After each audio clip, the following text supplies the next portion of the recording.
took the whole Cherokee nation, put us on this reservation, took away our ways of life, the tomahawk and the bowie knife, took away our native tongue, and taught their English to our young.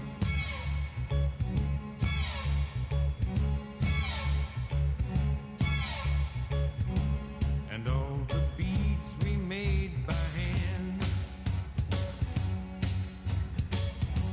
are nowadays made in Japan.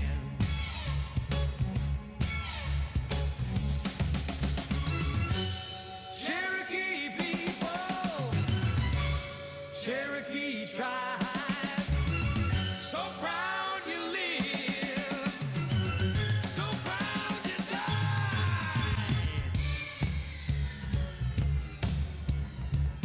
And maybe someday when they've learned,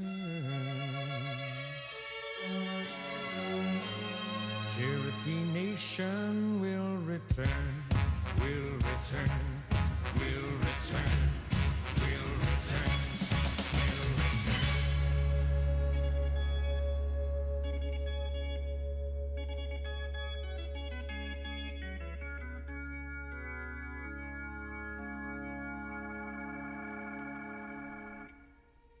In the councils of government, we must guard against the acquisition of unwarranted influence, whether sought or unsought, by the military-industrial complex.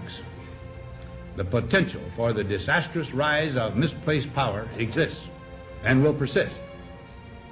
We must never let the weight of this combination endanger our liberties or democratic processes. We should take nothing for granted. Only an alert and knowledgeable citizenry can compel the proper meshing of the huge industrial and military machinery of defense with our peaceful methods and goals, so that security and liberty may prosper together. Akin to and largely responsible for the sweeping changes in our industrial military posture has been the technological revolution during recent decades. In this revolution, research has become central. It also becomes more formalized, complex, and costly. A steadily increasing share is conducted for, by, or at the direction of the federal government. Today, the solitary inventor, tinkering in his shop, has been overshadowed by task forces of scientists in laboratories and testing fields. In the same fashion, the free university, historically the fountainhead of free ideas and scientific discovery, has experienced a revolution in the conduct of research. Partly because of the huge costs involved, a government contract becomes virtually a substitute for intellectual curiosity. For every old blackboard, there are now hundreds of new electronic computers. The prospect of domination of the nation's scholars by federal employment, project allocations, and the power of money is ever present and is gravely to be regarded. Yet in holding scientific research and discovery in respect, as we should, we must also be alert to the equal and opposite danger that public policy could itself become the captive of a scientific, technological elite. It is the task of statesmanship to mold, to balance, and to integrate these and other forces, new and old, within the principles of our democratic system, ever aiming toward the supreme goals of our free society. Another factor in maintaining balance involves the element of time. As we peer into society's future, we, you and I, and our government must avoid the impulse to live only for today, plundering for our own ease and convenience the precious resources of tomorrow. We cannot mortgage the material assets of our grandchildren without risking the loss also of their political and spiritual heritage. We want democracy to survive for all generations to come, not to become the insolvent phantom of tomorrow. During the long lane of the history yet to be written, America knows that this world of ours, ever growing smaller, must avoid becoming a community of dreadful fear and hate, and be instead a proud confederation of mutual trust and respect. Such a confederation must be one of equals. The weakest must come to the conference table with the same confidence as do we, protected as we are by our moral, economic, and military strength. That table, though scarred by many past frustrations, cannot be abandoned for the certainty agony of disarmament of the battlefield. Disarmament with mutual honor and confidence is a continuing imperative. Together we must learn how to compose differences, not with arms, but with intellect and decent purpose.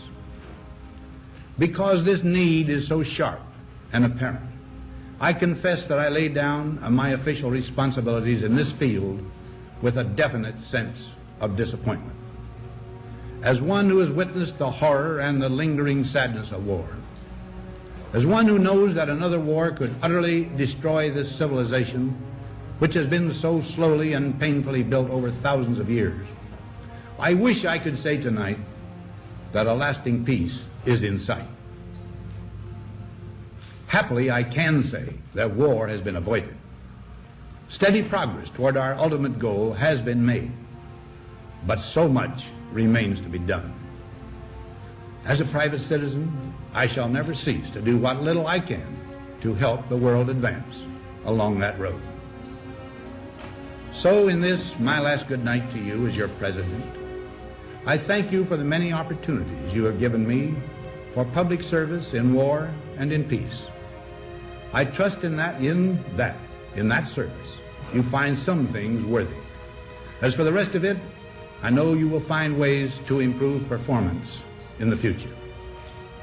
You and I, my fellow citizens, need to be strong in our faith that all nations under God will reach the goal of peace with justice.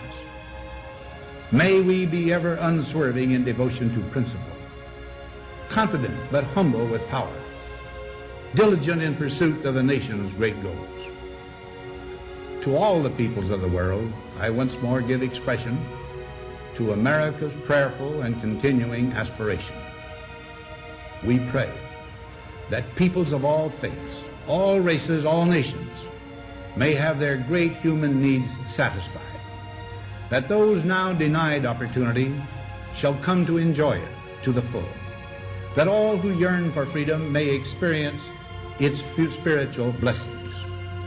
Those who have freedom will understand also its heavy responsibility, that all who are insensitive to the needs of others will learn charity, and that the sources, scourges of poverty, disease, and ignorance will be made disappear from the earth, and that in the goodness of time, all peoples will come to live together in a peace guaranteed by the binding force of mutual respect and love. Now, on Friday noon, I am to become a private citizen. I am proud to do so. I look forward to it. Thank you, and good night.